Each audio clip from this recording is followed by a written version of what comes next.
하나, 둘, 셋. 네. 시작을 해보도록 할게요. 마이크도 잘 나오는 것 같고, 아직 마이크 세팅을 어떻게 해야 될지 잘 몰라가지고 여러 가지로 바꿔보고 있어요. 원래는 두고 하고 싶은데 이게 자꾸 이렇게 거리가 멀어지니까 소리도 좀 작아지더라고요.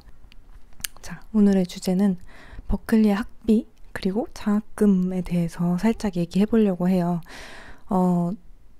댓글에 이제 장학금이나 학비 관련해서 돈 관련해서 질문들이 좀 올라왔더라고요. 그래서 이런 것들을 좀 얘기해보면 어떨까 싶어서 이렇게 빠르게 영상으로 가지고 왔습니다. 저도 버클리에 들어오기 전에는 잘 모르고 있던 사실들이나 뭐 여러 가지 방법들을 오면서 많이 배웠고 또 많이 듣기도 많이 들었어요. 그래서 그런 것들을 좀 많이 알려드리면 유학 준비하시는데 혹은 버클리 오시는데 많은 도움이 될 것 같아서 이렇게 영상을 만들게 되었습니다. 그러면 한번 출발해 보도록 하겠습니다. 일단 큰 타이틀은 이제 학비를 절약하는 방법, 제가 알고 있는 방법들을 여러 가지 소개해 드리도록 할게요. 일단 크게 5가지 정도? 네, 크게 5가지 정도가 있어요. 하나씩 설명을 해드릴게요. 일단 가장 금액적으로 가장 많이 받을 수 있는 방법은 첫 번째로 모두가 아시겠지만 장학금이에요. 이제 입학을 들어오시는 분들은 오디션을 볼 거고 그 오디션에서 우수한 성적을 받았을 경우에 일명 오디션 장학금이라고 해서 오디션을 잘 본 학생들에 한해서 이제 몇천 불부터 몇만 불까지, 그러니까 전액 장학금까지 받을 수가 있는데요. 이게 1년에 그만큼 장학금이 나오는 거기 때문에 매년 받을 수가 있어요. 그래서 이걸 받을 수 있으면 정말 학비가 많이 절약이 돼요. 이제 입학 전에 받을 수 있는 장학금은 이거와 함께 작곡 장학금이라는 것이 있어요. 이제 자기 자신이 작곡한 세 곡을 곡 설명과 악보 그리고 녹음한 파일 이렇게 내서 제출을 하면 심사를 통해서 장학금을 받는데요. 몇천 불부터 한 10,000불 정도까지 있다고 들었어요. 저도 신청을 했는데 이것도 안 됐거든요. 그래서 이것도 받으실 수 있으면 꼭 받아서 장학금, 오디션 장학금, 작곡 장학금 다 받아서 가셨으면 가장 좋을 것 같아요. 그리고 입학을 하고 난 뒤에는 이제 저같이 장학금을 1푼도 못 받은 학생들에 한해서 이제 어치브먼트 장학금이라는 게 있어요. 학교에서 이 학생이 이 학교에 들어와서 얼마나 성장을 했는지를 중심으로 평가를 해서 주는 장학금인데요. 저는 이제 다음 학기에 신청을 하려고 해요. 아직 1학기이기 때문에 신청 자격이 안 되고 내년에 할 건데 이제 제가 해보진 않았지만 학교 홈페이지를 통해서 찾아봤었거든요. 그거를 조금 알려드릴게요. 버클리 어치브먼트 스칼라십 어플라이 할 수 있는 조건이 써 있는데, 일단 한 학기에 풀타임 세메스터를 들어야 하고요. 제가 이 조건이 안 되거든요. 아직 풀타임을 지금 듣고 있으니까요. GPA가 2.5 이상이어야 돼요.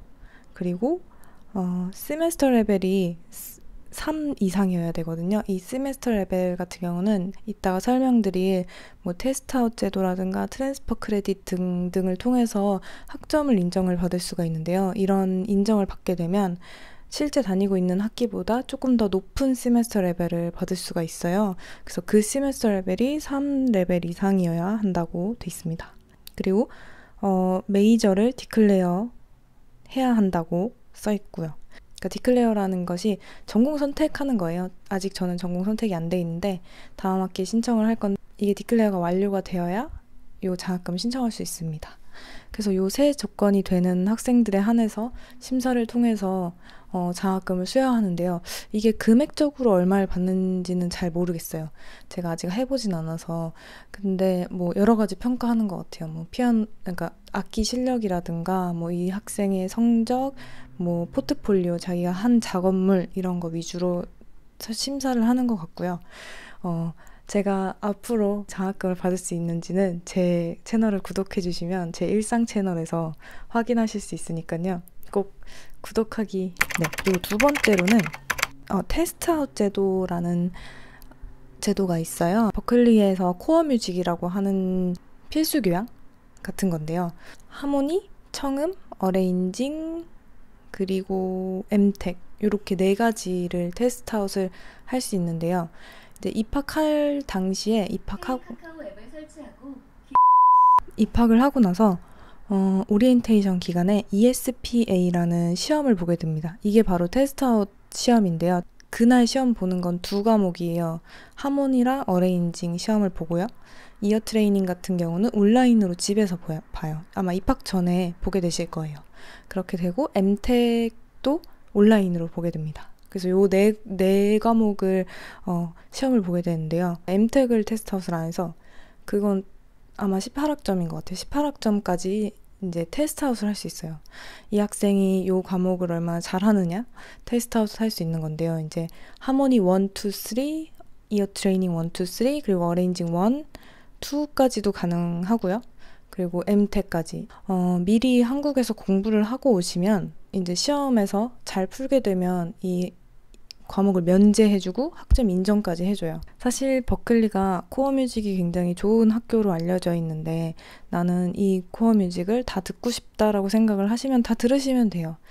하지만 저 같은 경우는 조금 아까워가지고 다 테스트아웃을 했어요. 저는 엠텍은 테스트아웃을 못했어요. 못하기도 했고 또 들으면 좋을 것 같아서 그냥 듣기로 했고, 그래서 총 16학점을 테스트아웃을 했는데요. 그래서 16학점이면 거의 한 학기가 세이브가 되는 거거든요. 근데 이게 테스트아웃을 했다고 하더라도 이제 과목을 들어가게 되면 너무 이 학생이 조금 이 레벨이 아닌 것 같다고 교수가 생각을 하게 되면 내려가는 경우도 있거든요. 그러니까 곁핥기로 하시지 마시고 진짜 열심히 공부하시는 게 좋을 것 같아요. 특히 이어 트레이닝 같은 경우는 온라인으로 보기 때문에 누군가의 도움을 받을 수가 있긴 있어요. 그렇지만 본인 실력대로 보시는 게 도움이 되실 것 같아요. 그리고 테스트아웃 같은 경우는 이제 학교 다니는 중에도 볼 수가 있는데요. 이제 토날 하모니라든가 카운터 포인트 같은 경우는 그래서 학기 중에 신청을 하게 되면 시험을 봐서 이것도 테스트아웃이 가능한데, 토날 하모니나 카운터 포인트 같은 경우는 미리 조금 공부를 해서 테스트아웃을 하시면 이것도 꽤 많은 학점을 인정을 받는 거거든요. 첫 번째 방법, 아르바이트를 하는 것이에요. 유학생 신분, F1 비자 신분으로는 외부에서 아르바이트를 할 수가 없어요. 불법이에요. 그러니까 불법이 진짜 길거리 공연을 해서 그 돈을 받는 것도 불법이라고 치더라고요. 돈을 벌 수 있는 방법은 학교에서 일하는 것인데요. 인캠퍼스에서 일하는 건데 요거 같은 경우는 조금 절차가 있어요. 그거를 이제 학교에다가 내가 알바를 하고 싶다라고 신청을 해서 학교에서 서류를 주면 이거를 이제 그 기관에 가서 SSN을 받아야 돼요. 주민등록증 같은 건데 그거를 받아서 다시 학교에 제출을 하면 이제 일할 수 있는 자격이 생겨요.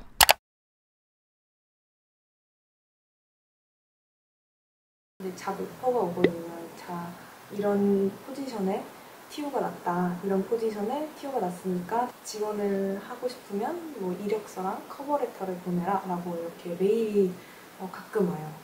이거는 보통 학기 초에 많이 온다고 하더라고요. 아무래도. 그래서 그게 오면 이제 이력서를 작성해서 어플라이를 하게 되죠. 알바를 하고 있는 학생들한테 들어보니까 이게 거의 선착순이라고 하더라고요. 인터뷰를 보긴 보지만 거의 선착순으로 채워지는 거라고 하더라고요. 그렇게 페이가 세진 않아요. 물론 한국에 비해서는 센데 시간당 10불에서 12불 정도 되고 일주일에 한 15시간인가? 그 정도의 제한 시간이 있어요. 15시간 초과해서 일을 할 수는 있거든요. 엄청 많은 돈을 벌 수는 없지만 내 용돈 정도는 스스로 벌 수 있는 정도예요. 그래서 그렇게 하면 또 학기 중에 돈을 벌면서 다닐 수 있고요. 네 번째 방법은 여름 학기를 듣는 것이에요. 이제 여기 같은 경우는 9월에 개강을 하고 12월에 종강을 해요. 그러면 겨울방학 있죠. 겨울방학 있고 1월에 다시 개강을 해요. 1월 말에 개강을 해서 5월에 종강을 해요. 종강을 하면 5, 6, 7, 8, 4개월이 남잖아요. 이 기간은 정말 휴가 기간인데 이때 여름학기를 들을 수가 있어요. 여름학기는 총 12주라고 해서 보통 학기가 16주잖아요. 근데 여름학기는 12주이기 때문에 그만큼 학비가 저렴해요. 가을학기를 들으나 봄학기를 들으나 여름학기를 들으나 똑같은 과목은 인정이 되는 대신에 기간이 짧고 그만큼 학비도 작아요. 16분의 12이기 때문에 얼마인가요? 4분의 3 정도 되네요. 그래서 내년에 여름학기를 들으려고 생각 중이거든요. 학비가 싸니까 그때를 이용해서 조금 들으면 그나마도 많이 절약할 수 있죠. 절약할 수 있고 또 그것뿐만이 아니라 조금 졸업이 빨라지니까 제가 아는 친구는 2년 반 만에 졸업을 하더라고요. 그렇게 여름학기를 계속 들어서. 그런 방법이 있습니다. 첫 번째 방법은 트랜스퍼 크레딧을 받는 거예요. 이제 트랜스퍼 크레딧 같은 경우는 외부 학교에서 받은 학점을 인정해주는 제도예요. 그래서 저 같은 경우는 이제 학교를 나왔기 때문에, 한국 학교를 나왔기 때문에 그 학점에 대해서 인정을 받았는데요. 입학하기 전에 신청을 하면 총 24학점을 받을 수가 있어요. 그렇게 받을 수가 있고, 이게 꼭 학교를 안 나왔더라도 뭐 사이버 강의나 그런 거, 사이버 대학에서 하는 강의들을 찾아서 들으시면 그것도 인정이 돼요. 그래서 제 친구 같은 경우는 이제 입학하기 전에 그런 사이버 강의에서 한 10몇 학점을 들어서 인정을 받았다고 하더라고요. 입학하기 전까지, 오디션부터 입학하기 전까지 한 6개월 정도 시간이 있거든요. 그때를 이용해서 사이버 강의를 들으면 한 10에서 20학점까지도 충분히 트랜스퍼 크레딧을 받을 수 있고요. 여기가 한 학점당 거의 한 200만 원, 100만 원, 200만 원 꼴로 학비를 납부를 하는데 트랜스퍼 크레딧을 꼭 받으시길 바라고요.